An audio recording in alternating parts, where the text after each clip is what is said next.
My name is Pete Marshall. I'm the communications director with Friends of the Boundary Waters Wilderness, and there's no other way to say it than today is hard. Today is a very hard day, and it's hard for people who worked for generations to protect the waters. It's hard for people who called their senators, who talked to friends across the country about the need to protect this national treasure. And it's hard for anyone who's experienced the magic of this wilderness jewel with their friends, with their family, or in moments of solitude. This is a betrayal of wilderness. It's a betrayal of public land and a betrayal of the democratic process. So let's be clear on what happened. Using a novel legal theory, a few politicians in Washington came up with a clever way to strip protections from some 225,000 acres of public land surrounding the Boundary Waters. This is land that belongs to you, belongs to me, it belongs to every American. They discarded a comprehensive 2-year scientific study into the effects of copper sulfide mining, the most polluting industry in the United States, what that industry would do to an ecologically sensitive area like northeastern Minnesota. They threw it out. They ignored more than 650,000 public comments, the overwhelming majority of which opposed mining in this pristine area. And what they did was lay out the red carpet for a Chilean mining conglomerate to build a toxic copper sulfide mine at the edge of America's most visited wilderness. But the Boundary Waters is worth fighting for.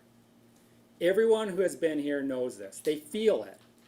Generations of people have dedicated themselves to protecting these clean waters and these pristine forests. This national treasure has survived serious attacks. And while we may be at a low point today, this fight is not over. People want to know what's next. The good news is we do not have to be a victim. Minnesota can still fight back against an overreaching federal government.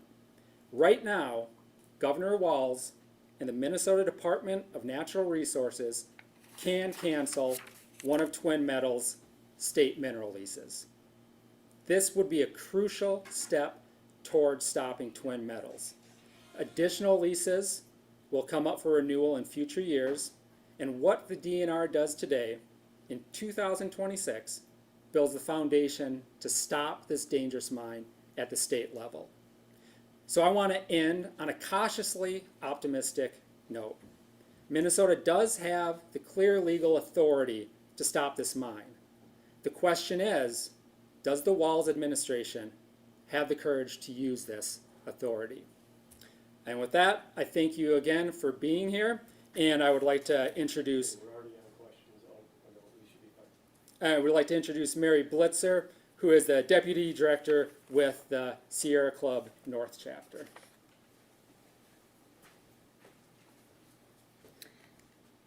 Hi, I'm Mary Blitzer with the Sierra Club North Star Chapter.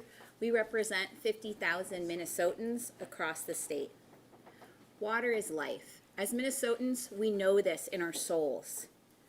Urban and rural, Democratic and Republican, as a state, we are proud of being the land of 10,000 lakes. Minnesotan voters of all political stripes overwhelmingly back natural resource protection. We see this in our lottery spending votes. And in this federal extremely close vote of 50 to 49 votes, Republican senators voted against American and Minnesotan interests and need for clean water.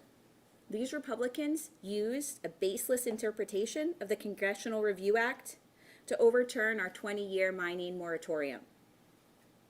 In the Superior National Forest, in the watershed of the Boundary Waters Canoe Area Wilderness. The copper sulfide mining projects we are fighting there have a terrible track record. In fact, a 100% fail rate. They simply do not belong in the Boundary Waters watershed in our water-rich state, period. It is our right and it is our duty to protect this water. While this action is going to place these beloved waters and lands at risk, we will not stop fighting. We are fighting with downstream communities, tribal leaders, businesses, concerned residents, and all of the Minnesotans, all of us who have that personal story and connection of time on those waters and what it means in our hearts. Our calls, our emails, and social posts are starting to make a difference. This vote was closer than any other of the similar public lands votes this year, and our work is not over yet. We're grateful to Minnesotan Senators, Senator Smith and Senator Klobuchar, who are championing Boundary Waters protections, and we call on them to continue. Minnesota State Governor Walz, the DNR, and our future governor have a critical role to play now in protecting our interests and need for clean water. We have seen with this vote we cannot count on federal officials who just chose the interests of a foreign billion-dollar corporation over us. Together, we can fight back, and we call on the DNR to cancel the state lease. Thank you.